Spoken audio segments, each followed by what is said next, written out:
తెలంగాణ ఆదాయం అధోగతి పాలవుతోంది. రాష్ట్ర ఖజానాకు భారీగా రాబడి పడిపోతోంది.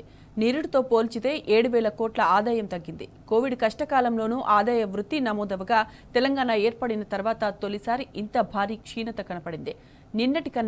నిరుడి కన్నా 7% తెలంగాణ ఆదాయం తగ్గిందంటే కాంగ్రెస్ ఎంత అసమర్థంగా పాలిస్తుందో అర్థమవుతోంది.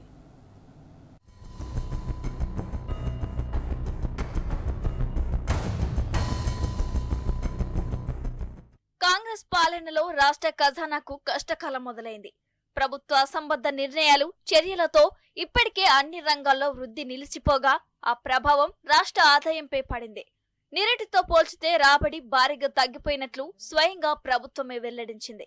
ఈ ఆర్థిక సంవత్సరం మొదటి 8 నెలలకు సంబంధించిన ఆదాయ వ్యయాల వివరాలను ప్రభుత్వం కాగుకు అందించింది. దీని ప్రకారం ఈ ఏడాది ఆదాయ లక్ష్యం 2,21,242.23 కోట్లు కాగా నవంబర్ నాటికి వచ్చింది కేవలం 1,03,300.4 కోట్లు మాత్రమే. అంటే అంచనా వేసిన దాంట్లో 48.8% మాత్రమే ఆదాయం సమకూరింది.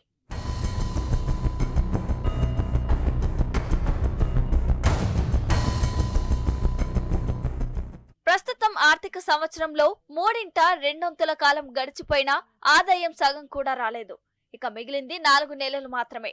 కాబట్టి ఈ ఆర్థిక సంవత్సరంలో ఆదాయానికి భారీ కోత తప్పదని నిపుణులు స్పష్టం చేస్తున్నారు. ఒక కుటుంబానికి గత సంవత్సరం వచ్చిన సంపాదన కన్నా ఈసారి ఎక్కువ వస్తేనే బాగుపడుతుందన్నట్టు లెక్క.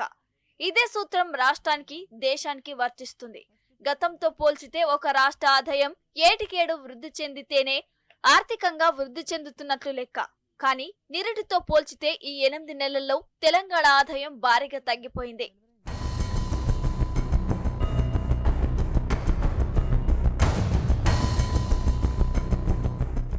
నిరుడు నవంబర్ నాటికి ఖజానాకు 1,11,141.37 కోట్ల ఆదాయం రాగా ఈసారి 7,841.33 కోట్లు తగ్గింది. అంటే నిరుడు కన్నా 7.05% తగ్గుదల నమోదైంది.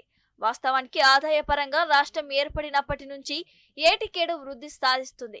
కరోనాతో 2020-21లో ఆదాయం పడిపోయినా ఆ మరుసటి సంవత్సరమే కోలుకుంది. కానీ 5 ఏళ్ల తర్వాత తొలిసారి రాష్ట్ర ఆదాయం తిరోగమనం వైపు సాగింది. దీనిని బట్టే రాష్ట్ర పరిస్థితి ఎలా ఉందో అర్థం చేసుకోవచ్చని నిపుణులు చెబుతున్నారు.